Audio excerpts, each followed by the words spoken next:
জাকাত কাদের ওপর ওয়াজিব বা জাকাত কাদের ওপর ফরজ? এই মাসআলার উত্তর হইল, যে ব্যক্তি সাহেবে নেসাবওয়ালা ওই ব্যক্তির ওপর জাকাত ফরজ। সাহেবে নেসাবওয়ালা কাকে বলা হয়? বলে যার কাছে 7.5 তোলা স্বর্ণ অথবা 52.5 তোলা রূপা বা এই পরিমাণ টাকা পয়সা বা ব্যবসার আসবাবপত্র থাকে এবং 1 বছর এটা তার কাছে মওজুদ থাকে, বিদ্যমান থাকে, তাহলে এই ব্যক্তির ওপর জাকাত ফরজ। জাকাত ফরজ 40 ভাগের 1 ভাগ দিতে হবে, শতকরা 2.5 টাকা, লাখে 2.5 লাখে 2.5। এই মাসআলাটা আরেকটু ব্যাখ্যা সাপেক্ষে বলি। ধরেন কারো কাছে শুধু স্বর্ণ আছে, টাকা পয়সা নাই, রূপা নাই, ব্যবসার আসবাবপত্র নাই, তাহলে যদি 7.5 তোলা স্বর্ণ থাকে আর এটা 1 বছর তার কাছে মওজুদ বিদ্যমান থাকে, তাহলে তার উপর জাকাত ফরজ। জাকাত ফরজ। অথবা কারো কাছে শুধু রূপা আছে, স্বর্ণ নাই, টাকা পয়সা নাই, ব্যবসার আসবাবপত্র নাই, তাহলে 52.5 তোলা রূপা যদি তার কাছে থাকে এবং 1 বছর ওটা মওজুদ তার কাছে থাকে, তাহলে তার উপর 1 বছর পরে জাকাত ফরজ হয়ে যাবে। অথবা কারো কাছে স্বর্ণ রূপা টাকা পয়সা কিছু নাই, শুধু ব্যবসার আসবাবপত্র আছে, তাহলে ব্যবসার আসবাবপত্রটা যদি ওই 7.5 তোলা অথবা 52.5 তোলা রূপার পরিমাণ হয় আর 1 বছর এটা তার কাছে মওজুদ থাকে, তাহলে 1 বছর পর তার উপর জাকাত ফরজ হয়ে যাবে। অথবা কারো কাছে কিছু টাকা আছে, কিছু স্বর্ণ রূপা আছে, কিছু রূপা আছে, কিছু স্বর্ণ আছে, কিছু ব্যবসার আসবাবপত্র আছে, এই সবগুলো মিলায়া যদি এই সবগুলোর সমপরিমাণ যদি 7.5 তোলা স্বর্ণ অথবা 52.5 তোলা রূপার সমপরিমাণ হয়ে যায় আর 1 বছর তার কাছে এটা মওজুদ থাকে, তাহলে তার উপর জাকাত ফরজ। সবকিছু মিলায়া আমরা অনেক মানুষই এই পরিমাণ সম্পদের মালিক আছে, ঠিক না?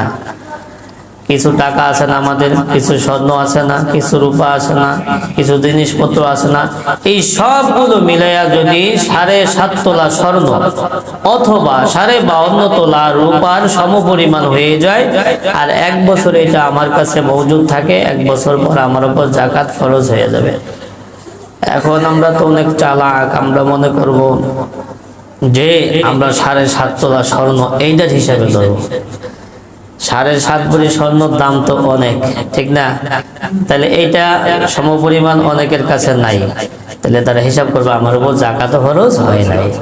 হাদিসের মধ্যে, কিতাবের মধ্যে পাওয়া যায় যেটা গরিবদের জন্য ভালো হবে ওইটার হিসাব ধরতে হবে।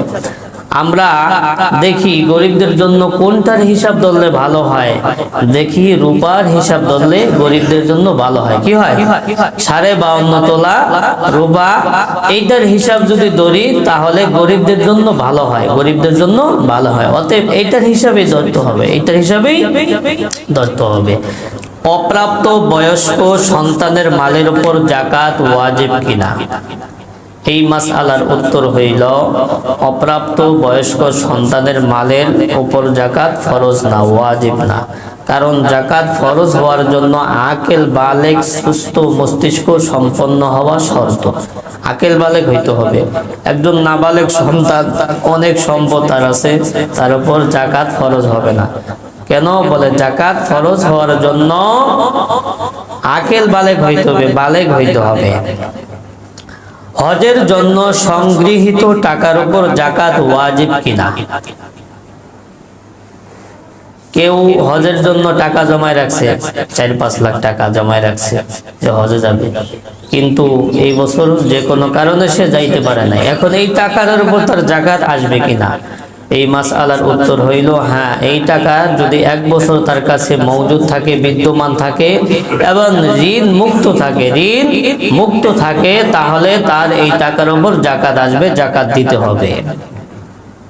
কোন কোন সম্পদের উপর জাকাত দিতে হয় না? এই মাসআলার উত্তর হইল হাজাতে আসলিয়া, নিত্য প্রয়োজনীয় জিনিস, যেমন থাকার জন্য বাসস্থান, ঘরবাড়ি, পরিধেয় বস্ত্র, কাপড় চোপড়, এরপর ঘরের আসবাবপত্র, এরপর যানবাহন অর্থাৎ যাতায়াতের জন্য গাড়ি, এইগুলোর উপর যাকাত আসে না, এগুলোর উপর যাকাত আসে না। এগুলো বাদ দিয়া যে সম্পদ আছে সেটা যদি নেশাব পরিমাণ হয় তাহলে ওই সম্পদের উপর যাকাত আসবে। সরকারি বা কোনো প্রতিষ্ঠানে জিপি এবং সিপি তহবিলে যেই টাকাটা বাধ্যতামূলকভাবে কেটে রাখা হয় ওই টাকার উপর যাকাত আসবে কিনা, যেই টাকাটা আমরা পেনশনের টাকা বলে থাকি, ঠিক না, এই টাকার উপর যাকাত আসবে কিনা? হ্যাঁ, এই টাকার উপরও যাকাত আসবে। 10 বছর পর আমি উঠাইলাম 10 লাখ টাকা, 10 লাখ টাকা, এই 10 লাখ টাকার উপর যাকাত আসবে। 10 লাখ টাকার উপর কি আসবে? যাকাত আসবে, যাকাত দিতে হবে। ব্যাংকে সঞ্চয়কৃত টাকার উপর যাকাত আসবে কিনা, এই মাসআলার উত্তর হইল ব্যাংকে সঞ্চয়কৃত টাকার উপর যাকাত আসবে। ব্যাংকে থাওয়া মানে কি? নিজের হাতেই রাখা, নিজের হাতেই রাখা, যে কোনো সময় উঠানো যায়, যে কোনো সময় উঠানো যায়। ব্যাংকে রাখা মানে নিজের মালিকানা চলে গেছে, বিষয়টা এরকম না। বিষয়টা কি এরকম? এমন না, নিজের মালিকানায় আছে, নিজের কি মালিকানায় আছে। অতএব ব্যাংকে টাকা থাকলে যদি ওই নেশাব পরিমাণ হয় এবং 1 বছর এটা অতিবাহিত হয় তাহলে ওই টাকার উপরও যাকাত আসবে, যাকাত দিতে হবে।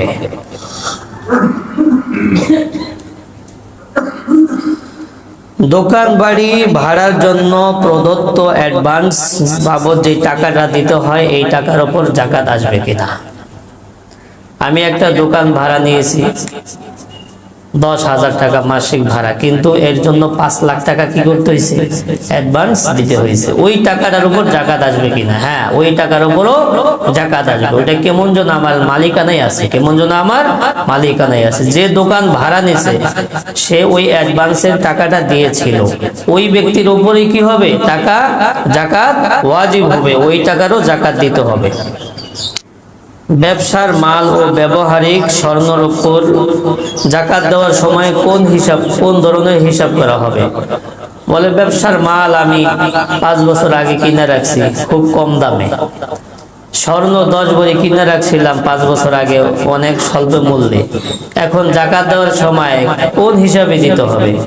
বলে যেই সময় কিনি না কেন, যেই মূল্যেই কিনি না কেন, যাকাত দেওয়ার সময় বর্তমান বাজার মূল্য হিসেবে ধর্তব্য হবে, বর্তমান বাজার মূল্য হিসেবে ধর্তব্য হবে।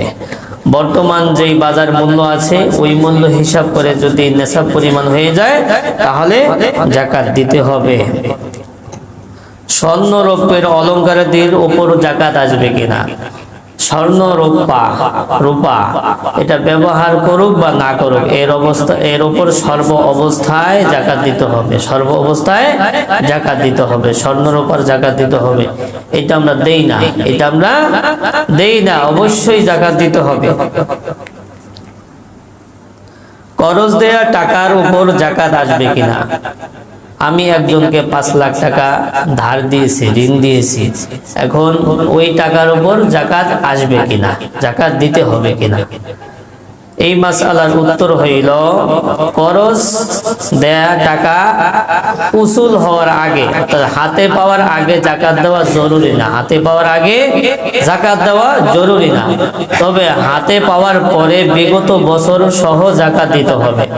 ধরেন একজনকে আমি 5 লাখ টাকা ধার দিয়েছি, সে 5 বছর পরে আমাকে দিয়েছে, এখন নিয়ম হইল ওইটা হাতে পাওয়ার পরে যাকাত দেওয়া, হাতে পাওয়ার পরে যাকাত দেওয়া, বা হাতে না পাইলেও যাকাত হিসাব করে দিতে পারবে। এখন আমি ধরেন যাকাত দেইনি, 5 বছর পরে এই টাকাটা আমি হাতে পেয়েছি 5 লাখ টাকা, তাইলে 5 বছর পরে হাতে পাওয়ার পরে ওই 5 বছরের সহ যাকাত দিতে হবে, 5 বছরের সহ যাকাত দিতে হবে। 5 লাখ টাকা, 5 লাখ টাকা হাতে পাইছি, এখন 5 বছর পরে 5 লাখ টাকার যাকাত দিলে কত দিতে হবে? লাখে 2,500 করে দিলে কত আসে? অনেক আসে, অনেকই আসে। তো করজ দেওয়া টাকার উপরও যাকাত দিতে হবে, তবে এটা হাতে পাওয়ার আগে দেওয়া জরুরি না, হাতে পাওয়ার আগে দেওয়া জরুরি না। কেউ যদি হাতে পাওয়ার আগেও দিয়ে দেয় প্রতি বছর হিসাব করে তাহলে আদায় হয়ে যাবে, তবে হাতে পাওয়ার আগে দেওয়া জরুরি না। তবে যখন হাতে পাবে বিগত বছর সহ ওইগুলো যাকাত দিতে হবে, বিগত বছর সহ সব বছরে যাকাত দিতে হবে। বন্ধকের বিনিময়ে করজ দেওয়া টাকার উপর যাকাত আসবে কিনা?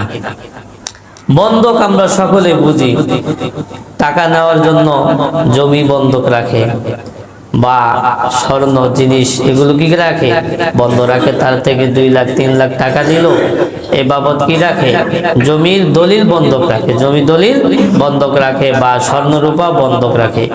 এই যে টাকাটা দিল, যেই ব্যক্তি দিল, এই টাকার উপর জাকাত আসবে কিনা, এই টাকার উপর জাকাত আসবে কিনা, বলে এই টাকার উপরও জাকাত আসবে, তবে এই টাকাটা হাতে পাওয়ার আগে দেওয়া জরুরি না, হাতে পাওয়ার আগে দেওয়া জরুরি না, হাতে পাওয়ার পরে দেওয়া জরুরি। তবে আগেও যদি কেউ দিয়ে দেয় আদায় হয়ে যাবে, আদায় হয়ে যাবে।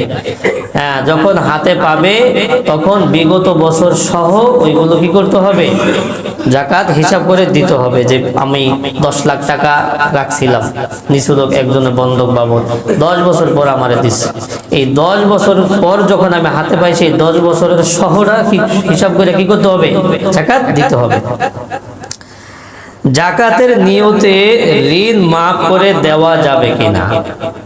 আল্লাহ তাআলা আমাকে সম্পদ দান করেছেন, আমি একজনের কাছে ধরেন 10,000 টাকা পাই, অনেক অসহায় সে, এখন আমার উপর অনেক টাকা জাকাত আসছে, তো তাকে আমি ওই 10,000 টাকা মাফ করে দিলাম জাকাত বাবদ, এটা করা যাবে কিনা, বলে না, এটা করা যাবে না, অন্য সিস্টেমে করতে হবে। জাকাত তামলিক, কাউকে নির্দিষ্টভাবে মালের মালিক বানাই দিতে হয়, এখানে মালের মালিক বানানো হচ্ছে না, এখানে মালের মালিক বানানো হচ্ছে না, এখানে ভিন্ন পদ্ধতি অবলম্বন করতে হবে। সেটা হলো প্রথমে তাকে জাকাত দিতে হবে, তাকে জাকাত দিতে হবে, এরপর সে তার ওই টাকা দিবে, তার যে ধার পাইতো ওই টাকা দিয়ে দিবে, ওই টাকা দিয়ে দিবে।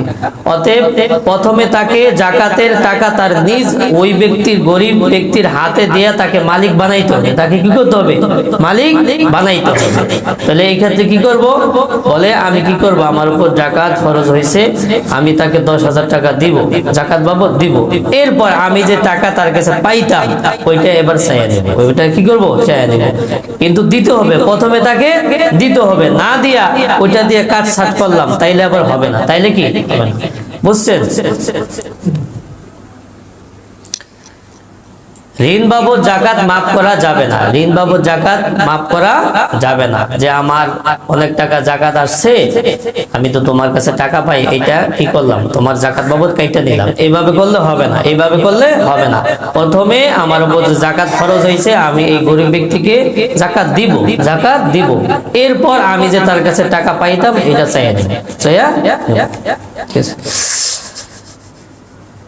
নিজ ভাই ও বোনকে হাদিয়ার নামে জাকাত দেওয়া যাবে কিনা। দেখেন জাকাত কাদেরকে দেওয়া যাবে, উসুল ফুরু, উসুল ফুরু, জাকাত কাদেরকে দেওয়া যাবে না, যারা উসুল ফুরু তাদেরকে দেওয়া যাবে না। উসুল কাকে বলা হয়, বলে উসুল হইল বাবা মা দাদা দাদি নানা নানি যত উপরের দিকে উঠবে এটা হলো উসুল। ফুরু, ফুরু হইল নিচের দিকে, ছেলে মেয়ে নাতি পুতি পোতা, এই নিচের দিকে যত যাবে এদেরকে জাকাত দেওয়া যাবে না। এরা ছাড়া বাকি সকলকে কি করা যাবে, জাকাত দেওয়া যাবে। স্বামী স্ত্রীকে দিতে পারবে না, স্ত্রী স্বামীকে জাকাত দিতে পারবে না, মা বাবাকে জাকাত দেওয়া যাবে না। তো এখানে মাসালা হলো নিজ ভাই ও বোনকে হাদিয়ার নামে জাকাত দেওয়া যাবে কিনা। নিজ ভাই এবং বোনকে হাদিয়ার নামে জাকাত দেওয়া যাবে, কোনো সমস্যা নেই, কারণ তারা উসুলও না ফুরুও না, উসুলও না ফুরুও না। তো দেখা যায় যারা একেবারে নিকট আত্মীয় তাদেরকে জাকাতের নামে দিলে তারা একটু কষ্ট পায়, একটু কি লজ্জা বোধ করে, এই জন্য তাদেরকে জাকাতের নামে না দেওয়া, হাদিয়ার নামে দেওয়া। হাদিয়ার নামে দেওয়া সাথে আমি জাকাতের নিয়তটা করে ফেলবো, জাকাতের নিয়তটা করে ফেলবো। নিজ মেয়ের জামাইকে জাকাত দেওয়া যাবে কিনা। নিজ মেয়েকে জাকাত দেওয়া যাবে না, কিন্তু নিজ মেয়ের জামাইকে জাকাত দেওয়া যাবে, জাকাত দেওয়া যাবে, কোনো সমস্যা নাই। জামাই যদি অসহায় থাকে তাহলে তাকেও জাকাতের টাকা দেওয়া যাবে, কোনো সমস্যা নাই। এরপর তাকে জাকাতের টাকা দেওয়ার পরে সে ওই মেয়ের পিছনে খরচ করতে পারবে, কিন্তু সরাসরি আমি আমার মেয়েকে জাকাতের টাকা দিতে পারবো না, আমি আমার জামাইকে দিতে পারবো, মেয়ের জামাইকে দিতে পারবো। মেয়ের জামাইকে দেওয়ার পরে মেয়ের জামাই ওই আমার মেয়ের পিছনে খরচ করতে পারবে, কিন্তু সরাসরি আমি মেয়েকে জাকাতের টাকা দিতে পারবো না। কোন অমুসলিমকে জাকাতের টাকা দেওয়া যাবে কিনা? এই মাসালার উত্তর হইল কোন অমুসলিমকে জাকাতের টাকা দেওয়া যাবে না। জাকাতের টাকা দিলে জাকাত আদায় হবে না। তবে অন্য অন্য জাকাত ছাড়া অন্য অন্য দান সদকা দেওয়া যাবে। সদকায়ে ফিতর বা নফল যে কোনো দান সদকা অমুসলিমকেও দেওয়া যাবে, সমস্যা নেই, কিন্তু জাকাতের টাকা দেওয়া যাবে না। জাকাতের মাল জনকল্যাণমূলক কাজে ব্যয় করা যাবে কিনা? জাকাত তামলিক, নির্দিষ্টভাবে কাউকে মালের মালিক বানাই দিতে হয়, কাউকে মালের মালিক বানায় দিতে হয়। আপনি জনকল্যাণমূলক কাজে ব্যয় করলেন, রাস্তা বানাই দিলেন, এখানে কাউকে নির্দিষ্টভাবে মালিক বানানো হচ্ছে না। আপনি কালভার্ট ব্রিজ করে দিলেন, এখানে নির্দিষ্টভাবে কাউকে মালিক বানানো হচ্ছে না। অতএব জাকাতের টাকা জনকল্যাণমূলক কাজে ব্যয় করলে জাকাত আদায় হবে না। নির্দিষ্টভাবে কাউকে মালিক বানাই দিতে হবে। যেই কয় টাকাই যাকে দেই তাকে খাসভাবে খালেজভাবে তাকে ওইটার মালিক বানায়া দিতে হবে। এই কারণে তো মসজিদে জাকাতের টাকা দিলে কি হয় না? জাকাত আদায় হয় না। আমরা মসজিদে জাকাতের টাকা দিই, ওইটা নফল দান হিসাবে হয়ে যাবে, কিন্তু জাকাত আদায় হবে না। কি হবে না? জাকাত আদায় হবে না। কারণ মসজিদ হলো আল্লাহর ঘর। মসজিদ কার ঘর? আল্লাহর ঘর। আল্লাহ কি জাকাত খায়? আল্লাহ জাকাত খায় না। ঠিক আছে, তাইলে মসজিদ কারো ব্যক্তিগত ঘর না, মসজিদ কারো ব্যক্তিগত ঘর না। এই জন্য মসজিদে জাকাত দিলে জাকাতও আদায় হবে না। কারণ জাকাত নির্দিষ্টভাবে কোনো ব্যক্তিকে ওই মালের মালিক বানাই দিতে হয়, মালের মালিক বানাই দিতে হয়। বছর পূর্ণ হওয়ার পূর্বে বা পরে জাকাত দেওয়া যাবে কিনা? হ্যাঁ, বছর পূর্ণ হওয়ার আগে পরে জাকাত দেওয়া যাবে। আমি এই বছর আমার উপর 10,000 টাকা ধরেন জাকাত আসছে, আমি 20,000 টাকা দিয়ে ফেলাইলাম। তো যদি নিয়ত করে রাখি যে যেটা অতিরিক্ত দিতেছি এটা আগামী বছরের জাকাত, তাহলে সেটাও সঠিক হবে, সেটাও কি হবে?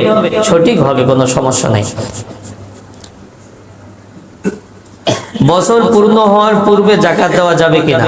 হ্যাঁ, বছর পূর্ণ, এখন তুই এক বছর পূর্ণ হয় নাই, তো জাকাত দেওয়া যাবে কিনা? হ্যাঁ, বছর পূর্ণ হওয়ার আগেও জাকাত দেওয়া যাবে।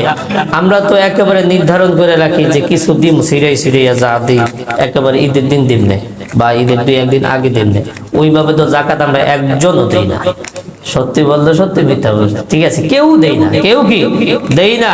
হক আদায় করে জাকাত দেওয়ার মতো এই দেশে কোনো লোক পাওয়া খুবই মুশকিল, খুব অল্প আছে, হাতে গোনায় অল্প আছে।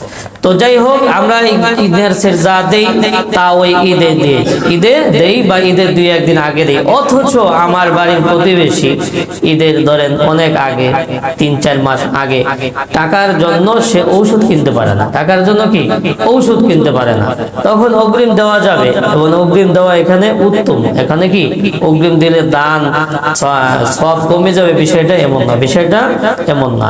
আপনি শুধু মনে রাখবেন আর হিসাব করে রাখবেন, মনে রাখবেন আর হিসাব করে রাখবেন।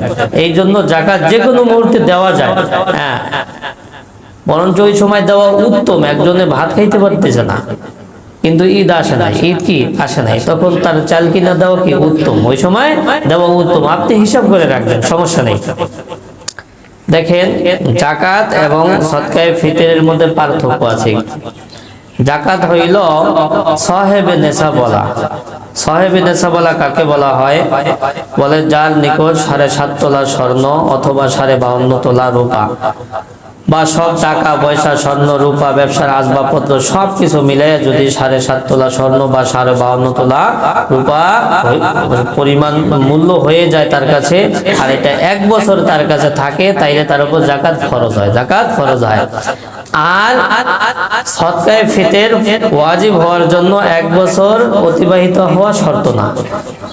জাকাত ফরজ হওয়ার জন্য 1 বছর অতিবাহিত হওয়া শর্ত, আর সদকায়ে ফিতর ওয়াজিব হওয়ার জন্য ওই পরিমাণ সম্পদ হইলেই হবে, 1 বছর অতিবাহিত হওয়া শর্ত না। এখন আসেন, পিতার ওপর সদকায়ে ফিতর ওয়াজিব হলে ছোট বাচ্চা নাবালকের পক্ষ থেকেও পিতার ওপর ওই সদকায়ে ফিতর দিতে হবে কিনা?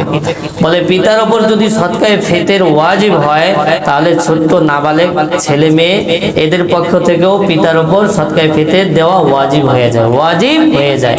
তবে নাবালেগ সন্তান যদি সম্পদের মালিক হয় তাহলে তার সম্পদ থেকে দেওয়া উত্তম। তার সম্পদ থেকে না দিয়ে যদি পিতা দিয়ে দেয় তাও আদায় হয়ে যাবে। এবার আসেন বালেগ বড় ছেলেদের পক্ষ থেকে পিতা সদকায়ে ফিতর দিতে পারবে কিনা? দেওয়া জরুরি না, দেওয়া কিনা জরুরি না। ছেলে বালেগ বড় হয়েছে, এখন পিতার উপর জরুরি না সদকায়ে ফিতর দেওয়া। তবে পিতা যদি তার অনুমতি ক্রমে দিয়ে দেয় সদকায়ে ফিতর তাহলে আদায় হয়ে যাবে। তাহলে কি আদায় হয়ে যাবে। সদকায়ে ফিতর সকলের দিতে হবে, সকলের কি করতে হবে? দিতে হবে। এটা আমরা ইনশাআল্লাহ হিসাব করে আমরা কি করব? দিব।